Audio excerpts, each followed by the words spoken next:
से एक बार फिर से आप सभी का हार्दिक स्वागत है आपके अपने YouTube चैनल साइकोलॉजी बाय राजकुमार सर पे। देखिए दोस्तों, जिस प्रकार से हमने 2 क्लासों के अंदर हमने अधिगम टॉपिक को शुरू किया था, यूनिट शुरू की थी अधिगम, उसके अंतर्गत हमने 2 क्लासों के अंदर पढ़ा। सबसे पहली क्लास के अंदर तो हमने अधिगम का अर्थ, उसकी परिभाषाएं और विशेषताओं और विपक्ष के बारे में पढ़ा। उसके बाद जो हमारी अगली क्लास थी उसके अंदर हमने उसके प्रकारों के बारे में पढ़ा, उसको प्रभावित करने वाले जो कारक थे उन कारकों के बारे में पढ़ा। ठीक है, उसके बाद आज की जो हमारी क्लास रहने वाली है, आज की क्लास के अंदर हम पढ़ेंगे अधिगम का वर्गीकरण। देखिए, अधिगम का वर्गीकरण की जब हम बात करते हैं ना, अधिगम के वर्गीकरण की जब हम बात करते हैं कि अधिगम को कितने भागों में या वर्गीकृत किया गया है, तो सबसे पहले क्योंकि अधिगम का वर्गीकरण जिस व्यक्ति ने किया था और जिस मनोवैज्ञानिक ने किया था, उसका नाम क्या था? रॉबर्ट एम गेने। क्या नाम था? रॉबर्ट एम गेने। तो गेने ने सबसे पहले क्या किया था? अधिगम का वर्गीकरण प्रस्तुत किया। ये कहाँ का था? ये अमेरिका का था। कहाँ का था? अमेरिका का। और अमेरिका के इस मनोवैज्ञानिक ने सबसे पहले अधिगम का वर्गीकरण करते हुए कब? 1956 के अंदर। कब? 1956 के अंदर इसने वर्गीकरण करते हुए अधिगम के 8 प्रकार, या हम इन्हें कह सकते हैं कि 8 पद बताए। कि रॉबर्ट एम गेने का कहना था कि जो ये 8 पद या 8 प्रकार हैं, वो अधिगम के वर्गीकरण के आधार पर इसने बताया कि 8 प्रकारों के अंदर अधिगम बटा हुआ है, जिसके अंदर इनका महत्व क्या रहता है इन 8 प्रकारों का, कि ये जो 8 प्रकार है व्यक्ति के जीवन में किस प्रकार से चलते हैं। तो ये निम्न से उच्च की ओर चलते हैं। कैसे? निम्न से उच्च की ओर चलते हैं। ये किसका कहना था? रॉबर्ट एम गेने का कहना था। तो देखिए, विस्तार से हम इसे समझने की कोशिश करते हैं। सबसे पहले ध्यान से समझिएगा।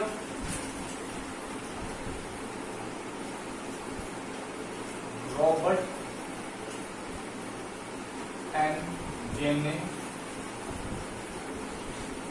का अधिगम वर्गीकरण।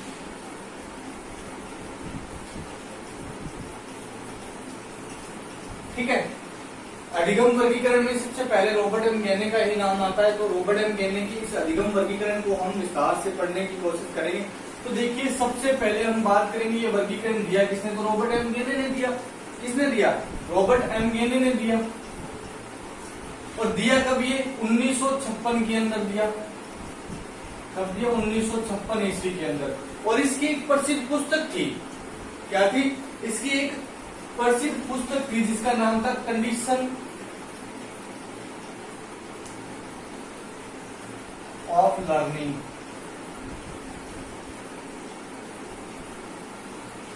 Condition of learning. Condition of learning. ठीक है, इस पुस्तक के अंदर 1956 के अंदर रॉबर्ट एम गेने ने अधिगम के कुल कितने पद बताए? कुल 8 पद बताए। और इन 8 पदों का महत्व ये था कि ये जो 8 पद हैं वो निम्न से लेकर, कैसे? निम्न से उच्च की ओर, निम्न से उच्च की ओर चलते हैं। एक पिरामिड की सहायता से इसमें समझाने की कोशिश की थी कि जो ये हमारे अधिगम के वर्गीकरण के जो 8 पद है वो निम्न से उच्च की ओर। आपको सबसे पहली बात तो ये याद रखना है कि रॉबर्ट एम गेने के द्वारा दिए गए 8वां पद जो है वो निम्न से उच्च की ओर चलते हैं। तो ये बात हमें याद रखनी है। ठीक है, और एक और है, इसके अंदर जितने भी इसने पद बताए उन पदों का जो व्यवस्था है, उन पदों की जो व्यवस्था है वो पदानुक्रम के अनुसार ही है। यानी कि जैसे होंगे उसी के अनुरूप ही चलेंगे। यानी कि जो पहले पद को उठा के आपने तीसरे पद पे रख दिया, तीसरे को उठा के 5वें पद पे रख दिया, ऐसा नहीं चलेगा। जिस प्रकार से इसमें जो पदों का वर्गीकरण किया गया है वो पद उसी के अनुसार ही, उसी पदों के अनुक्रम के अनुसार ही आगे चलेंगे। तो आपको ये बात भी याद रखनी है। और हम इसमें क्या कह सकते हैं इसमें रॉबर्ट एम गेने ने ये समझाने की कोशिश की, जो ये 8 पद हैं, इन 8 पदों की विशेषता ये रहेगी कि ये जो 8 पद हैं उनकी विशेषता ये रहने वाली है कि एक पद की पूर्ण प्राप्ति के बाद ही, ध्यान से सुनिएगा, एक पद की पूर्ण प्राप्ति के बाद ही दूसरे पद की प्राप्ति होगी। यानी कि हम कह सकते हैं कि एक पद की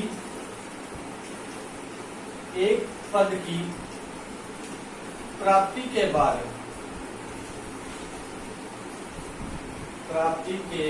बाद ही दूसरे पद की प्राप्ति होगी। ठीक है, तो ये कुछ बातें हैं वो हमें याद रखनी है कि सबसे पहले हमें क्या याद रखना है कि 1956 में कंडीशन ऑफ लर्निंग के अंदर रॉबर्ट एम गेने ने कुल अधिगम के वर्गीकरण के कुल 8 पद बताए या 8 प्रकार बताए। अब ये 8 पद और 8 जो प्रकार हैं वो निम्न से उच्च की ओर चलते हैं, ये बात हमें याद रखनी है। ये निम्न से उच्च की ओर चलते हैं और इनका जो पद या इनकी व्यवस्था जो होती है वो पदानुक्रम होती है, जिस प्रकार से होंगे वैसे ही की रहेंगे ये। ठीक है, और ये एक पद की प्राप्ति के बाद ही दूसरे पद की प्राप्ति होगी, यानी कि निम्न से उच्च पद की ओर जाना है तो पहले निम्न पद को हमें प्राप्त करना है।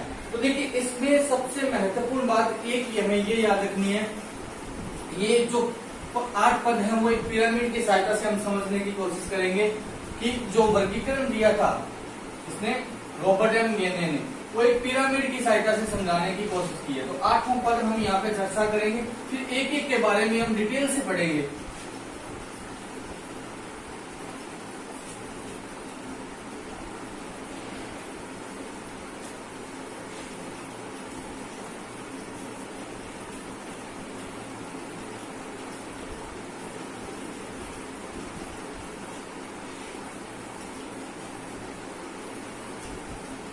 ठीक है, ये कुल 8 पद थे इसे 1 2 3 4 5 6 7।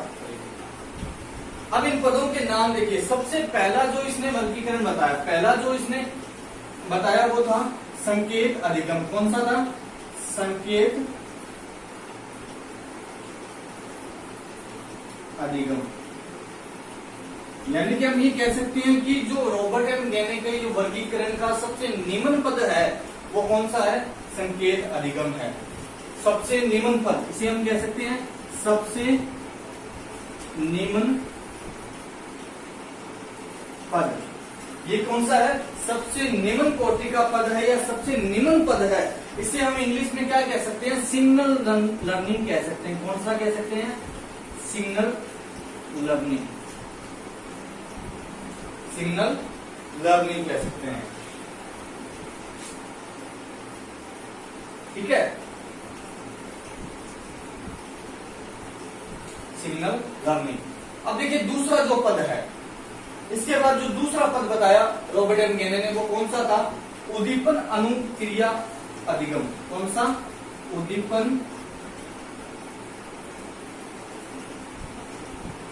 अनुक्रिया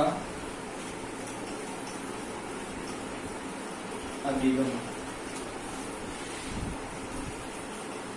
कौन सा है? उद्दीपन अनुक्रिया अधिगम। और तीसरा जो बताया इसने वो था श्रृंखला अधिगम। कौन सा है? श्रृंखला अधिगम।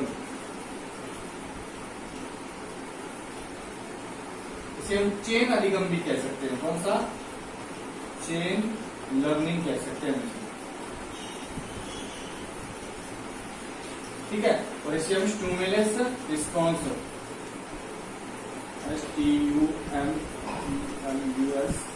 Response learning.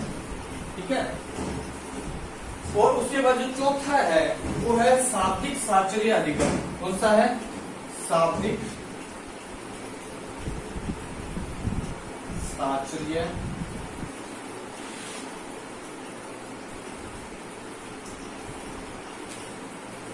शाब्दिक साचर्य अधिगम। ठीक है, इसे याद करना तो वर्बल एसोसिएट लर्निंग जिसे हम कहते हैं। क्या कहते हैं? Verbal associate learning. क्या है, वर्बल एसोसिएट लर्निंग। ठीक है, उसके बाद में नेक्स्ट है इसके अंदर विभेदीकरण अधिगम, विभेदात्मक अधिगम। कौन सा है, विभेदात्मक अधिगम। ठीक है, उसके बाद में 6 नंबर पे है संप्रत्यय अधिगम। कौन सा बताया इसने, संप्रत्यय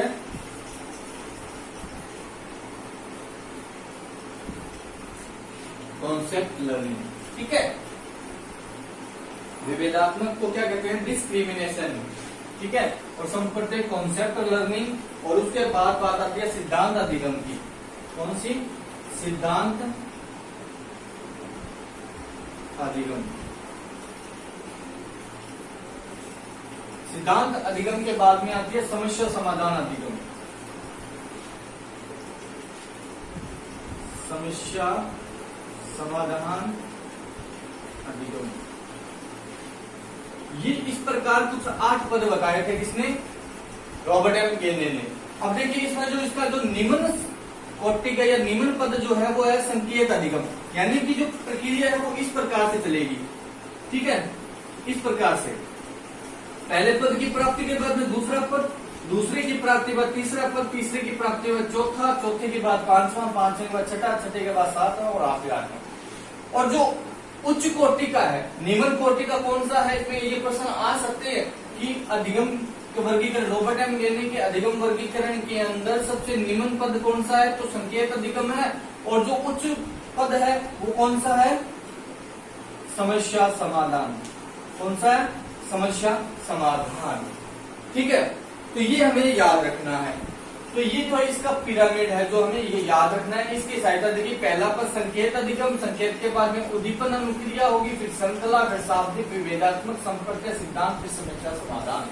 तो इस प्रकार से कुल 8 पद हमें याद रखने हैं। अब हम एक एक करके सभी के बारे में चर्चा करते हैं धीरे धीरे।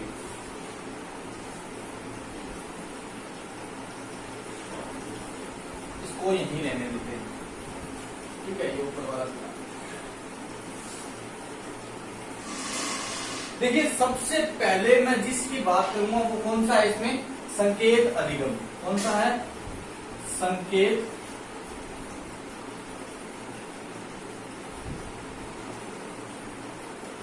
अधिगम। ठीक है, सिग्नल लर्निंग। अब देखिए संकेत अधिगम के अंदर रॉबर्ट एम गेने ने क्या बताया, रॉबर्ट एम गेने ने संकेत अधिगम के अंतर्गत ये बताया कि जब बालक, देखिए सबसे पहली बात तो हमें ये याद रखनी है, प्रारंभिक व निम्न स्तर का अधिगम कहलाता है।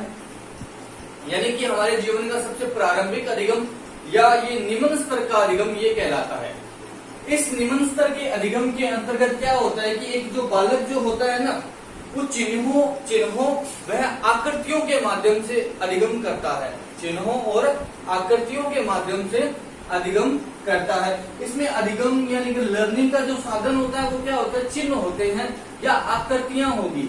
ठीक है, जैसे कि हम ये कह सकते हैं कि अपने यातायात के जो नियम है या यातायात के जो नियम है, यातायात के नियमों के अंदर जो चिन्ह बने होते हैं।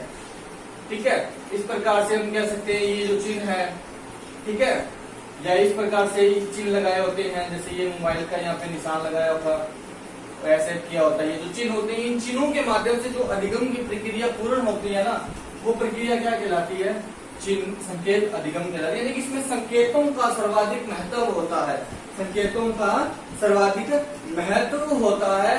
और इनमें संकेतों के अलावा देखिए इसके अंदर क्या होगा, चिन्हों व आकृतियों के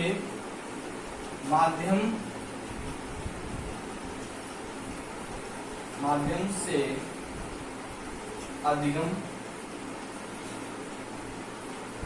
किया जाता है। और हम ये कह सकते हैं कि और यह जो अधिगम है, यह अधिगम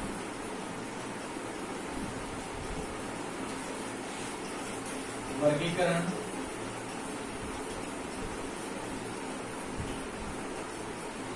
सबसे निम्न स्तर का अधिगम कहलाता है, निम्न स्तर का अधिगम कहलाता है। ठीक है, ये दो बातें हमें याद रखनी है। इसके अलावा तीसरी जो महत्वपूर्ण बात है कि ये जो रॉबर्ट एम गेने का जो ये अधिगम है, वो अधिगम के कौन से सिद्धांत को प्रदर्शित करता है? तो ये कौन से सिद्धांत को प्रदर्शित करता है? हम ये कह सकते हैं कि ये आपसे प्रश्न पूछा जा सकता है कि गेने का ये जो प्रकार है संकेत अधिगम, वो किस प्रकार के सिद्धांत पर बल देता है? तो किस प्रकार के सिद्धांत पर बल देता है? तो वो बताते हैं कि जो अधिगम के अंदर आप पढ़ोगे शास्त्रीय अनुबंधन का सिद्धांत है। कौन सा? शास्त्रीय अनुबंधन। किसने दिया था ये सिद्धांत? पावलोव ने दिया था। किसने दिया था? पावलोव। पावलोव के शास्त्रीय अनुबंधन सिद्धांत पर आधारित है।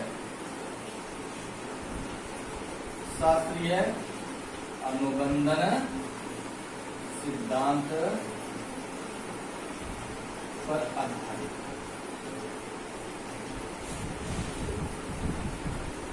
ठीक है, जो अधिगम का जो रॉबर्ट एम गेने का जो निम्न स्तर का जो ये अधिगम है संकेत अधिगम, वो पावलोव के शास्त्रीय अनुबंधन सिद्धांत पर आधारित है, जिसमें प्राणी सामान्य नियमों के प्रति इसमें क्या करता है? देखिए, शास्त्रीय अनुबंधन में क्या था? एक प्रतीक था, कौन? घंटी। और घंटी के प्रति क्या की प्रतिक्रिया शुरू की? किसने? कुत्ते ने।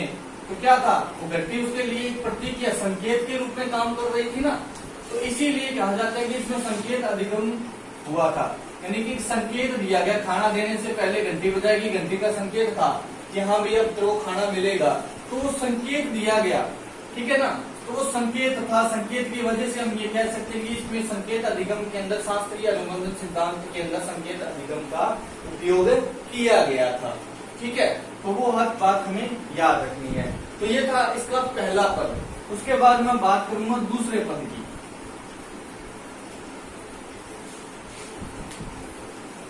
तो देखिए दूसरा पद कौन सा है? दूसरा पद है उद्दीपन अनुक्रिया अधिगम। दूसरा कौन सा है? उद्दीपन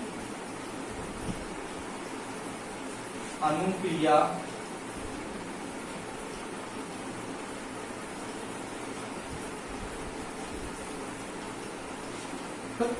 अनुक्रिया अधिगम। सेकंड नंबर का जो इसके अंदर वर्गीकरण या पद जो बताया रॉबर्ट एम गेने ने, उसमें था उद्दीपन अनुक्रिया अधिगम। ठीक है, उद्दीपन अनुक्रिया अधिगम के अंदर क्या होता है कि अधिगम प्रक्रिया में किन्हीं विशिष्ट क्रिया या व्यवहार, अधिगम प्रक्रिया के अंदर जो विशिष्ट व्यवहार होता है या किसी उद्दीपन के प्रति विशिष्ट व्यवहार करना उद्दीपन अनुक्रिया कहलाता है। क्या कहलाता है? कि विशिष्ट उद्दीपन, यानी कि एक कोई लक्ष्य है आपका, उस लक्ष्य के प्रति या उद्दीपन के प्रति कोई विशिष्ट व्यवहार या अनुक्रिया। अनुक्रिया का मतलब मैंने आपको बताया था कि अनुक्रिया का मतलब क्या होता है? किसी उद्दीपन के प्रति की जाने वाली क्रिया, किसी उद्दीपन के प्रति की जाने वाली क्रिया क्या कहलाती है? अनुक्रिया कहलाती है। अब देखिए, एक होता है प्रतिक्रिया, एक होता है अनुक्रिया। दो चीज है। अनुक्रिया क्या होती है? किसी उद्दीपन के प्रति की जाने वाली क्रिया, और प्रतिक्रिया होती है किसी क्रिया के बदले की जाने वाली क्रिया। तो किसी क्रिया के बदले में जब क्रिया की जाती है तो वो उद्दीपन अनुक्रिया अधिगम कहलाता है। इसमें क्या होता है? एक अनुक्रिया का एक उद्दीपन के साथ में एक संबंध होता है, एक बॉन्डिंग होती है। जैसे कि मान लीजिए एक कक्षा के अंदर एक अध्यापक है, एक स्कूल में एक अध्यापक है, उस अध्यापक के किसी व्यवहार के साथ में, उस अध्यापक के किसी व्यवहार के साथ में बच्चों का क्या है? बॉन्डिंग बनी हुई है, अनुबंध बना हुआ है, एक संबंध बना हुआ है। ठीक है, एक संबंध बना हुआ है। अब इस व्यवहार को देखकर बच्चे क्या करते हैं? और व्यवहार क्रिया करते हैं। जैसे कि हम कह सकते हैं कि अध्यापक द्वारा किसी विशेष व्यवहार से बच्चों को डराना, ये एक उदाहरण है। जैसे कि मान लीजिए एक अध्यापक है, उसका क्या है? जोर से चिल्लाना। एक अध्यापक ये जोर से चिल्लाकर बच्चों को क्या है डरा देता है उसकी क्लास में, तो बच्चे क्लास में शोर मचा रहे हैं और ये अध्यापक जोर से चिल्लाता है और चिल्लाने पर क्या होता है बच्चे व्यवहार करते हैं शांत हो जाते हैं एकदम से। तो क्या है इसका जो चिल्लाना है वो एक उद्दीपन का कार्य कर रहा है, किसके लिए, एक बच्चों के लिए एक अनुबंध बना हुआ है। जैसे अब से चिल्लाया चाहिए किसी के ऊपर भी, परंतु बच्चों के ऊपर ये क्या व्यवहार किस चीज का डालेगा, अनुबंध का व्यवहार डालेगा, एक संबंध का व्यवहार करेगा। जैसे अध्यापक चिल्लाए बच्चे शांत हो जाएंगे, बच्चे डरने लग जाएंगे केवल चिल्लाने से उसके, यानी कि एक बॉन्डिंग बनी हुई है चिल्लाने और इन बच्चों के बीच में। ठीक है, तो हम ये कह सकते हैं कि इस सिद्धांत के अंदर क्या होता है कि बच्चों ने उसको देखा नहीं है चिल्लाते हुए, दूर से अगर आवाज भी सुनाई देगी, हम देखते हैं ना कि कोई टीचर होता है, कोई अध्यापक होता है, उसके अध्यापक के अगर रास्ते में कोई मिल जाए तो हम क्या है उस रास्ते को बदल देते हैं। क्यों बदल देते हैं, क्योंकि बॉन्डिंग बनी हुई है, ऐसा एक व्यवहार बना हुआ, एक संबंध बना हुआ है हमारा उनके साथ। ठीक है, उस संबंध की वजह से क्या है कि हम वो रास्ता बदल देते हैं। परंतु इसमें हुआ क्या, इसमें अमूर्त अधिगम हुआ। कौन सा अधिगम हुआ, अमूर्त अधिगम हुआ। तो हम कह सकते हैं कि अधिगम का जो ये प्रकार बताया रॉबर्ट एम गेने में, इसमें अमूर्त अधिगम प्राप्त किया जा सकता है या अधिगम प्राप्त किया जाता है। कौन सा, अमूर्त अधिगम। अब देखिए इसके अंदर बॉन्डिंग का, अनुबंधन का और भूल का और प्रयास का एक प्रभाव पड़ रहा है। तो हम ये कह सकते हैं कि जो ये उद्दीपन अनुक्रिया का जो सिद्धांत है, देखिए इस सिद्धांत के अंदर सबसे पहले क्या आ रहा है, उद्दीपन आ रहा है। क्या आ रहा है, सबसे पहले उद्दीपन आ रहा है। तो देखिए उद्दीपन को हम क्या कहते हैं, एस, और अनुक्रिया को क्या कहते हैं, आर। और ये एस आर थ्योरी दी किसने थी, थॉर्नडाइक ने दी। किसने दी थी, थॉर्नडाइक। यानी कि उद्दीपक को देखकर रिस्पॉन्स करना। जैसे बिल्ली का इसमें उदाहरण है कि बिल्ली ने क्या किया था, उस मांस के टुकड़े को देखकर उस पिंजरे के अंदर रिस्पॉन्स करना शुरू किया। तो क्या हुआ, उद्दीपन अनुक्रिया अधिगम जो है वो थॉर्नडाइक के भूल और प्रयास, भूल प्रयास या त्रुटि के सिद्धांत पर आधारित है। किसके सिद्धांत पर आधारित है, त्रुटि के सिद्धांत पर आधारित है, ये हम कह सकते हैं। आई बात समझ में। और इसके साथ साथ दूसरा जो सिद्धांत इसके ऊपर आधारित है वो है स्किनर का अनुबंध का सिद्धांत। स्किनर का अनुबंध का सिद्धांत, क्योंकि अनुबंध भी तो हो रहा है ना इसके अंदर, एक शिक्षक के व्यवहार के साथ में एक अनुबंध हो रहा है बच्चों का। या हम ये कह सकते हैं कि एक शिक्षक के द्वारा जोर से चिल्लाना,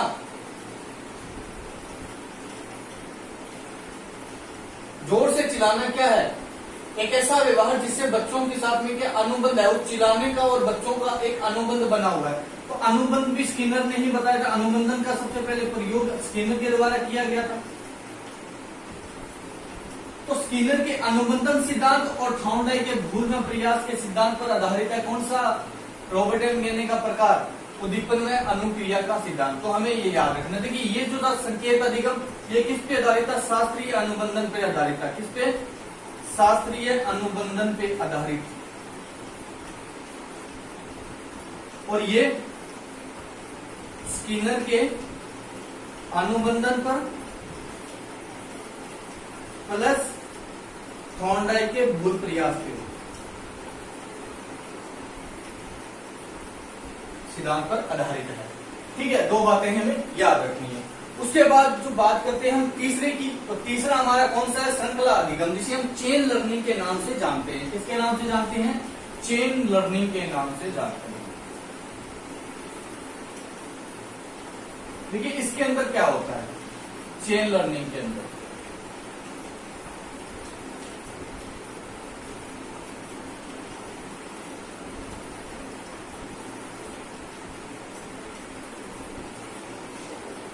चेन लर्निंग के अंदर क्या होता है कि इसके अंदर दो चीजें होती है। एक तो बहुत सारी नकारात्मक क्रियाएं करने के बाद में एक सकारात्मक क्रिया करना, या हम ये कह सकते हैं कि अलग अलग अनुक्रियाएं करने पर उद्दीपकों के मध्य जब हम कोई भी क्रिया करते हैं बार बार, जैसे कि हम इस प्रकार से इसे समझ सकते हैं कि जब भी हम कोई क्रिया करते हैं बार बार, तो उन क्रियाओं के बीच में क्या है, हमारा अनुबंधन बन जाता है। जैसे कि मान लीजिए हमें रीड क्रॉस करनी है, अब इस रीड के लिए हम क्या कर रहे हैं, बार बार रिस्पॉन्स कर रहे हैं, तो इस रीड और रिस्पॉन्स अनुक्रिया के बीच में, इस उद्दीपन और अनुक्रिया के बीच में एक बॉन्डिंग बन जाएगी। क्या बन जाएगी? एक बॉन्डिंग बन जाएगी, अनुबंधन बन जाएगा। ठीक है ना? तो ये श्रृंखला अधिगम है जो हमें बार बार उस उद्देश्य के समान कार्य करने के लिए क्या करती है? प्रेरित करती है। जिसके अंदर हम बहुत सी क्या करते हैं? सकारात्मक क्रियाएं करते हैं, परंतु सकारात्मक क्रियाओं के साथ साथ हम कुछ नकारात्मक क्रियाएं भी करते हैं। नकारात्मक क्रियाएं करते करते हम सकारात्मक क्रिया की ओर बढ़ते हैं। ये बात हमें याद रखनी। जैसे कि बिल्ली थाउंडाई के उस सिद्धांत के अंदर बिल्ली ने बहुत सारी नकारात्मक क्रियाएं करने के बाद में एक सकारात्मक क्रिया करते हुए उस उद्दीपन को प्राप्त किया, और उस उद्दीपन को प्राप्त करते ही उसका लक्ष्य जो है वो फिर पूरा होता है, उसे सफलता हासिल होती है। ठीक है ना? ये है श्रृंखला अधिगम। देखिए श्रृंखला अधिगम के अंदर एक प्रश्न जो है वो बहुत ही महत्वपूर्ण बनता है, जो परीक्षाओं में बार बार पूछा गया है, बहुत बार ये परीक्षा के अंदर आ भी चुका है ये प्रश्न। एक उदाहरण हमें याद रखना है कि एक कॉलेज की लड़की है, ये उदाहरण हमें याद रखना है। कई बार परीक्षा में ये उदाहरण देकर ये प्रश्न पूछ लिया गया है कि किस प्रकार का अधिगम है, तो ये हमें याद रखना है कि एक कॉलेज की लड़की, एक कॉलेज जाने वाली लड़की ने फर्श पर कोट फेंकने की आदत डाल ली। ठीक है ना? वो क्या कॉलेज जाती थी और कॉलेज जाने के बाद में, अब घर आने के बाद में जो कोट थी वो अपना फर्श पर फेंक के रूम में चली जाती थी। तो एक दिन उसकी माँ ने उसको डांटा और कहा कि रूम से बाहर जाओ, अपना कोट उठाओ और खूंटी पे टांगो। तो बच्ची ने वो क्रिया दोहराई और अगले दिन वो क्या, जैसी कॉलेज से आती है, अगले दिन जैसी वो कॉलेज से आती है तो अपना कोट सबसे पहले खूंटी पे टांग कर फिर वो रूम में जाती है। तो ये किस प्रकार का अधिगम है? तो ये श्रृंखला अधिगम है कि बच्ची ने एक नकारात्मक क्रिया करने पर जब उसे डांटा गया उसकी माँ के द्वारा, तो उसने क्या सकारात्मक क्रिया को करना शुरू कर दिया। ठीक है ना? जब हम कह सकते हैं कि जब अलग अलग अनुक्रिया करने पर उनके उद्दीपनों के मध्य बंध बन जाता है, जब अलग अलग अनुक्रियाएं करने पर उद्देश्य समान रहे, मैं कह सकते हैं कि जब हम कई सारी अनुक्रियाएं करते हैं और उद्देश्य हमारा समान रहता है, जैसे कि मान लीजिए उदाहरण आपके लिए सर्वश्रेष्ठ उदाहरण बनता है कि आप ये रिस्पॉन्स कर रहे हो किसके लिए? इस उद्दीपन के लिए, इस रीड के लिए। तो आपका उद्देश्य, आप अलग अलग प्रकार से उद्दीपन, आप किसी भी तरीके से इस लक्ष्य को हासिल करने पर बहुत सारी अनुक्रियाएं करेंगे, कैसे भी करना, हासिल करना है हमें। तो जितने भी आपकी अनुक्रियाएं होंगी, परंतु आपका लक्ष्य क्या रहेगा? समान रहेगा। जब लक्ष्य समान रहे और अनुक्रियाएं बदलती रहे तो वो हमारा श्रृंखला अधिगम कहलाता है। ये बात हमें याद रखनी है। ठीक है ना? अब देखिए ये जो श्रृंखला अधिगम होता है वो थार्नडाइक के जो सीखने का नियम है, थार्नडाइक के सीखने के नियम पर आधारित होता है। ठीक है ना? ये बात हमें याद रखनी है। तो सीखने का जो नियम है, सीखने के नियम के अंदर यही होता है कि बार बार हम क्या करते हैं? प्रयास करते हैं, और प्रयास के साथ साथ हमारे क्या होती है? बहुत सारी त्रुटियां होती है। उन त्रुटियों के माध्यम से हम क्या एक सही अनुक्रिया करते हुए उस उद्दीपन को प्राप्त करते हैं। तो ये सीखने का नियम के अंतर्गत आता है। ठीक है? बार बार प्रयास करने से। और हम ये कह सकते हैं कि जो श्रृंखला अधिगम है उसको दो भागों में बांटा गया है। इसके अलावा श्रृंखला अधिगम को आगे दो भागों में बांटा गया है। एक है विषम रूपी और दूसरा है समरूपी। ये विषम रूपी और समरूपी में फर्क क्या है? समरूपी, सबसे पहले हम समझते हैं समरूपी। तो देखिए समरूपी के अंदर क्या होता है? एक व्यक्ति, समरूपी के अंदर एक व्यक्ति एक ही तरीके की सकारात्मक क्रियाएं दोहराता है। क्या? एक ही तरीके की सकारात्मक, यानी कि एक बार कहते ही वो सकारात्मक क्रियाएं करने लग जाता है। तो ऐसा इसमें होता है समरूपी अधिगम के अंदर, समरूपी श्रृंखला अधिगम के अंतर्गत होता है। जैसे कि मान लीजिए कॉलेज जाने वाली लड़की को माँ ने टोका और अगले दिन वो कोट जो है वो खूंटी पे टांगना शुरू कर दिया उसने, यानी कि पहली ही अनुक्रिया के बाद में सकारात्मक क्रिया प्रारंभ हो जाती है। परंतु विषम रूपी के अंदर क्या है? बार बार नकारात्मक क्रियाएं दोहराई जाती है। बार बार नकारात्मक क्रियाएं दोहराने के बाद में एक सकारात्मक क्रिया होती है। तो हम कह सकते हैं कि जैसे बिल्ली का उदाहरण हम ले सकते हैं कि बिल्ली जब पिंजरे में थी तो उसने बहुत सारी नकारात्मक क्रियाएं दोहराई, और वो अनेकों प्रकार की नकारात्मक क्रियाएं दोहराने के बाद जब उसने एक सकारात्मक क्रिया करते हुए और मांस का टुकड़ा ग्रहण किया तो वो उसका था विषम रूपी। और अगर वो एक ही प्रयास के अंदर उस टुकड़े को प्राप्त कर लेती तो वो समरूपी श्रृंखला अधिगम कहलाता है। ठीक है ना? ये बात हमें याद रखनी है। देखिए श्रृंखला अधिगम के अंदर क्या होता है? दो चीजें होती है। एक तो नकारात्मक क्रियाएं बहुत बार होगी, या एक ही सकारात्मक क्रिया होते ही हम उद्दीपन को ग्रहण कर लेते हैं। जब हमारा अनुक्रिया और उद्दीपन के बीच में एक बॉन्डिंग बन जाए, या हम कह सकते हैं कि बार बार अनुक्रिया दोहराने पर हमारा लक्ष्य बदले ना, हमारा उद्दीपन बदले ना, तो वह श्रृंखला अधिगम कहलाता है। ठीक है ना, ये बात हमें याद रखनी है। अब देखिए नेक्स्ट हम बात करेंगे चौथे नंबर के प्रकार की।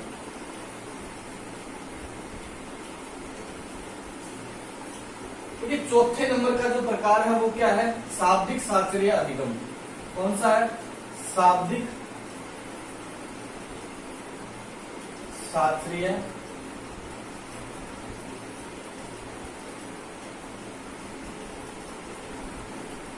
अधिगम।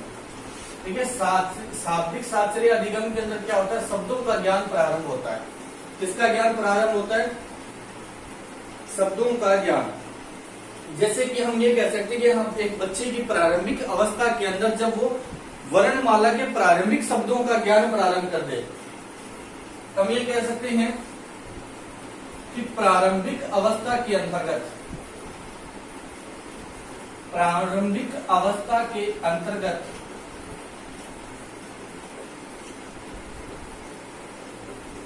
किसी भाषा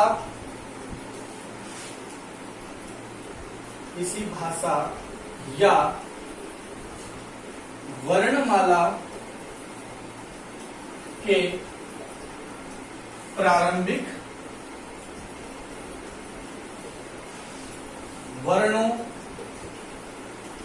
या शब्दों का ज्ञान। ठीक है ना, जब प्रारंभ होता है तो वो कौन सा कहलाता है, शाब्दिक साचर्य अधिगम कहलाता है, जिसे हम वर्बल एसोसिएट लर्निंग कहते हैं। ठीक है ना, ये बात हमें याद रखनी है। इसमें क्या होता है, भाषा का प्रारंभिक ज्ञान प्रदान किया जाता है एक बच्चे को। जैसे कि हम ये कह सकते हैं कि बालक को वर्णमाला का ज्ञान करवाना, एक बच्चे को वर्णमाला का ज्ञान करवाना। वर्णमाला क्या है कि हमारा शुरुआत है किसी भी भाषा को समझने के लिए, उस भाषा को जानने के लिए, उस भाषा को सीखने के लिए वर्णमाला सबसे पहला एक मुख्य बिंदु होता है, जिसको समझने के बाद में, जिसको सीखने के बाद में हम उस भाषा के बारे में, उसके शब्दों को समझ पाएंगे। आज आप ये पढ़ पा रहे हैं, किस वजह से पढ़ पा रहे हैं, क्योंकि आपको हिंदी की वर्णमाला का ज्ञान है। तो हिंदी की वर्णमाला आपको सबसे पहली क्लास में सबसे पहले वर्णमाला ही तो सिखाई गई थी। तो सबसे पहले जब हम शाब्दिक साचर्य अधिगम के अंतर्गत ये होता है, जब सबसे पहली बार जब बच्चा किसी वर्णमाला के वर्ण या शब्द का ज्ञान प्रारंभ करता है, तो वो हमारा क्या कहलाता है, वर्बल एसोसिएट लर्निंग कहलाती है, या शब्द साचर्य अधिगम कहलाता है। ये बात हमें याद रखनी है। ठीक है ना, उसके बाद बात करते हैं 5 नंबर पे, कौन सा आता है, विभेदात्मक अधिगम।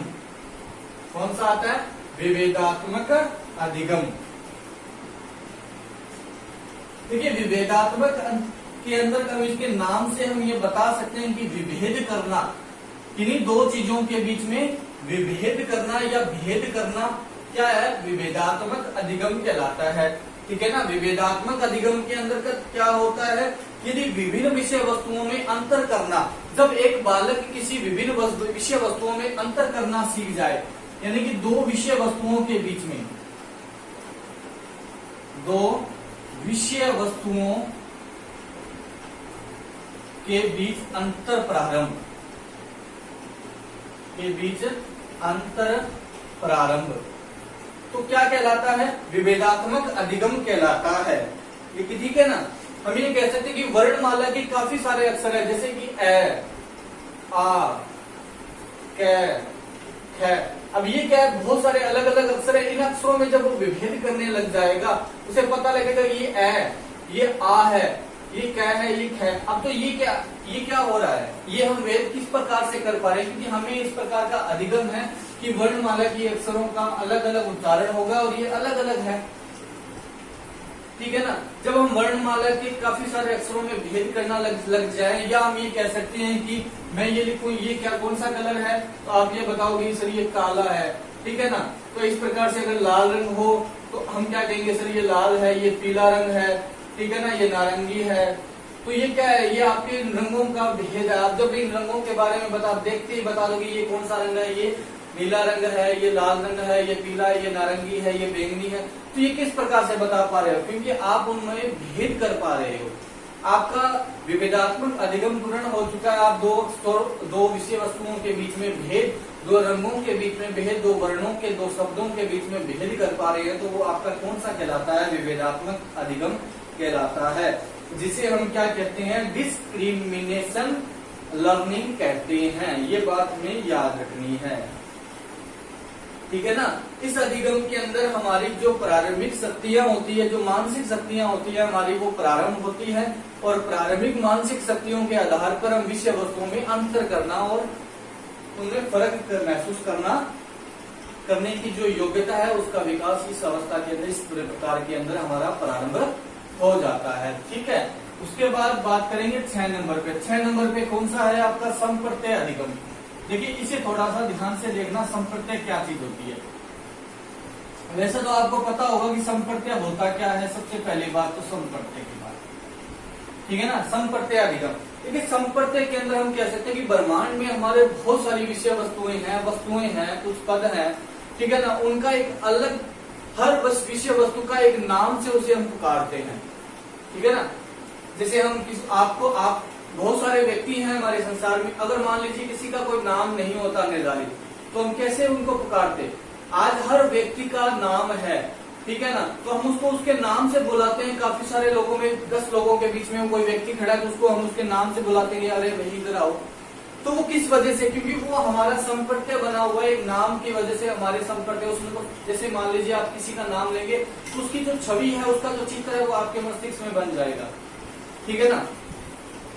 तो वो क्या है? वो संप्रत्यय। जैसे हमारे ब्रह्मांड में बहुत सी चीजें हैं, उनका सभी का क्या एक निर्धारित नाम है, और उस नाम की वजह से हम उसका संप्रत्यय बनाए हुए हैं हमारे मस्तिष्क के अंदर, ठीक है ना। ये बात हमें याद रखनी है कि हर किसी विषय वस्तु का प्रतिनिधित्व उसका नाम करता है, ठीक है ना। आपके नाम से ही आपका प्रतिनिधित्व होगा। जब आप वहां नहीं होंगे, तो आपका नाम से कहेंगे कि वो व्यक्ति उतना अच्छा है, वो व्यक्ति ऐसा है, वो व्यक्ति है। आपके बारे में अगर कोई बात करना चाहेगा, तो आपके नाम की वजह से आपका नाम वहां पे आपका क्या करेगा? प्रतिनिधित्व करेगा। तो वो संप्रत्यय है, ठीक है ना। अब देखिए, संप्रत्यय के अंदर एक महत्वपूर्ण बात हमें याद रखनी है कि संप्रत्यय का सबसे पहले प्रयोग किस व्यक्ति ने किया था, तो वो हमें याद रखनी है। तो संप्रत्यय का जो सबसे पहले प्रयोग किया था ना, वो 1964 के अंदर किसने किया था? केडलर ने किया था। किसने किया? केडलर का। मुख्य बात तो ये है, ठीक है ना। महत्वपूर्ण बिंदु ये बनता है हमारा कि संप्रत्यय का सबसे पहले प्रयोग किसने किया था? 1964 में केडलर ने किया था। परंतु संप्रत्यय को जो विस्तारित रूप से या वर्गीकरण करने का जो काम किया था, वो किसने किया था? रॉबर्ट एम गेने ने आगे बढ़ाया। संप्रत्यय का शब्द का जो सबसे पहले प्रयोग तो केडलर ने 1964 में किया, परंतु इसको विस्तारित रूप में आगे बढ़ाने का काम किसने किया? वो रॉबर्ट एम गेने ने किया। ये बात हमें याद रखनी है, रॉबर्ट एम गेने। ये दो चीजें हैं महत्वपूर्ण है आपके लिए कि सबसे पहले कि 1964 में केडलर ने सबसे पहले संप्रत्यय शब्द का प्रयोग किया था, और संप्रत्यय को विस्तारित रूप में वर्गीकरण करते हुए आगे बढ़ाने का काम जो किया था ना, वो किसने किया? रॉबर्ट एम गेने ने किया था, ठीक है ना। ये बात हमें यहाँ याद रखनी है, ठीक है। संप्रत्यय अधिगम में क्या होता है? बहुत सारी विषय वस्तु होती है। जब बालक उन विषय वस्तुओं को उनके नाम से पहचानने लगे, ठीक है ना, नाम से पहचानने लगे, तो वो कौन सा अधिगम कहलाता है? संप्रत्यय अधिगम। यानी कि वो अपना उस नाम के आधार पे अपना उसका एक संप्रत्यय जो है वो अपने मस्तिष्क में बना लेता है। जैसे कि मैं नाम लूं सेब, अब मैंने सेब नाम ही लिया है, सेब लाकर तो नहीं दिखाया ना आपको। सेब का नाम लेते ही आपके मस्तिष्क में एक छवि बन गई, एक चित्र बन गया उसका। मैंने बोला गाय, तो मैंने बोला ताजमहल, तो ये क्या है? उनके नाम है, उनका प्रतिनिधित्व कौन कर रहा है? उनके नाम कर रहे हैं, और उस नाम की वजह से आपके मस्तिष्क में क्या बना हुआ है? एक संप्रत्यय बना हुआ है, और संप्रत्यय के माध्यम से आप उस चीज को पहचान पा रहे हैं कि हाँ सर इस चीज की बात कर रहे हैं, ठीक है ना। तो वो संप्रत्यय अधिगम कहलाता है हमारा, ठीक। उसके बाद में नेक्स्ट हम बात करेंगे सिद्धांत अधिगम। सिद्धांत अधिगम को हम नियम अधिगम भी कहते हैं। क्या कहते हैं हम? सिद्धांत अधिगम को हम नियम अधिगम भी कहते हैं। ये बात याद रखना, सिद्धांत अधिगम, या हम इसे कह सकते हैं नियम अधिगम। सिद्धांत अधिगम या नियम अधिगम के अंदर क्या होता है, विभिन्न सिद्धांतों में नियमों का दूसरी स्थिति में प्रयोग करना। जैसे मैंने कल वाली क्लास में एक उदाहरण दिया था आपको कि एक बच्चे को प्लस माइनस गुणा और भाग इन चारों के पास में स्कूल के अंदर उनको ज्ञान दिया गया उस बच्चे को, और घर आने के बाद में उसकी मम्मी ने उसको 100 रुपए दिए कि दुकान से 1 किलो चीनी लेके आओ। वो चीनी लेने गया, चीनी थी 40 रुपए की किलो, तो उस दुकानदार ने उसको 60 रुपए वापस दिए। घर आने के बाद में उसकी मम्मी ने पूछा कि भी कितने रुपए की चीनी दी थी और कितने रुपए वापस दिए, तो उसने इस नियम का यहाँ प्रयोग करते हुए, यानी कि जो स्कूल में उसे माइनस का जो नियम सिखाया गया या इसके प्लस का जो नियम सिखाया गया, इस नियम का वो प्रयोग करते हुए ये बताता है कि 100 में से 60 के 40, तो 40 रुपए की क्या है, चीनी है, ठीक है ना। तो वो इस प्रकार से वो बताता है। तो इस नियम का उसने वो नियम कहाँ सीखा, उसने स्कूल में सीखा, और वो कर क्या रहा है, दूसरी परिस्थिति के अंदर उस नियम का प्रयोग कर रहा है, उस सिद्धांत का प्रयोग कर रहा है। तो वो कौन सा अधिगम कहलाता है, हमारा सिद्धांत अधिगम या नियम अधिगम कहलाता है, ठीक है ना। किसी भी विषय वस्तु या नियम या सिद्धांतों का किसी अन्य दूसरी परिस्थिति के अंदर प्रयोग करना हमारा क्या कहलाता है, सिद्धांत अधिगम या नियम अधिगम कहलाता है। यही बात समझ में।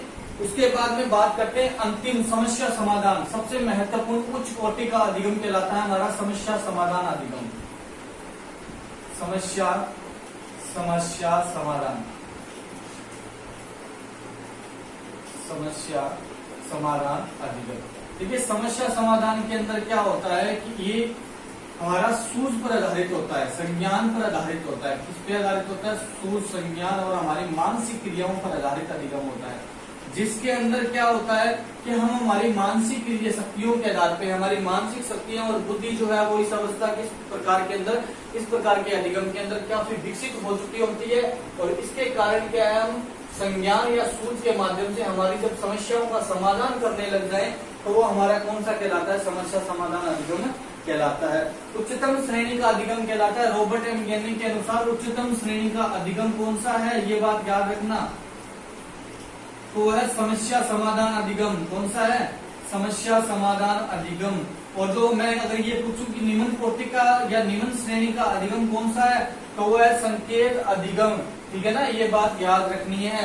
समस्या समाधान, प्रॉब्लम सॉल्विंग लर्निंग जिसे हम कहते हैं, ठीक है ना। इसमें बहुत सारी समस्याओं का हल किया जाता है एक बालक के द्वारा, बहुत सारी समस्याओं का हल किया जाता है, उच्चतम स्तर का माना जाता है, जिसमें समस्या का समाधान स्वयं ही ढूंढा जाता है एक बालक के द्वारा, ठीक है ना। समस्या का समाधान ढूंढा जाता है एक बालक के द्वारा स्वयं, तो वो है समस्या समाधान। अब देखिए इसमें एक महत्वपूर्ण बात हमें ये याद रखनी कि ये जितने भी प्रकार है ना वो 1 by 1 चलेंगे। ऐसे नहीं है कि एक शब्द ये होने के बाद में संकेत अधिगम हो जाने के बाद में आप तीसरे पे नहीं पहुंच सकते सीधा, आपको ये करना ही पड़ेगा। जिससे पहले अगर मैं बात करूं सिद्धांत या नियम अधिगम, तो सिद्धांत या नियम अधिगम तो तभी काम करेगा जब आपके अंदर संप्रत्यय बना हुआ होगा किसी चीज का। संप्रत्यय अधिगम पूर्ण हो जाने के बाद ही सिद्धांत अधिगम काम करेगा। उसी प्रकार संकेत अधिगम पूर्ण हो जाने के बाद ही उद्दीपन अनुक्रिया काम करेगी, फिर श्रृंखला काम करेगी। तो ये क्या है, ये पदानुक्रम के माध्यम से चलते हैं, श्रृंखला के हिसाब से चलते हैं। जिस प्रकार से ये बना हुआ है आपको उसी प्रकार से इनको याद भी रखना होगा कि आपसे पूछा भी जा सकता है, ठीक है ना। ये क्रम भी पूछा जा सकता है कि ये किस प्रकार से है, देखिए क्रम भी पूछा जा सकता है आपसे, ठीक है। तो ये बात हमें याद रखनी है। तो ये था हमारा रॉबर्ट एम गेने का अधिगम वर्गीकरण, जिसमें कुल 8 पद हैं या 8 प्रकार हैं, और इन 8 प्रकारों में सबसे निम्न श्रेणी का अधिगम हमारा क्या कहलाता है, संकेत अधिगम कहलाता है। और उच्चतम श्रेणी का अधिगम हमारा क्या कहलाता है, समस्या समाधान, जिसके अंदर हमारी संपूर्ण मानसिक शक्तियों के आधार पर हम क्या करते हैं, अनेकों प्रकार की विषय वस्तुओं और अनेकों प्रकार की समस्याओं का समाधान ढूंढते हैं। तो आज के लिए दोस्तों इतना ही, मिलते हैं अगली क्लास में एक नए टॉपिक के साथ में, एक नई विषय वस्तु के साथ में। तब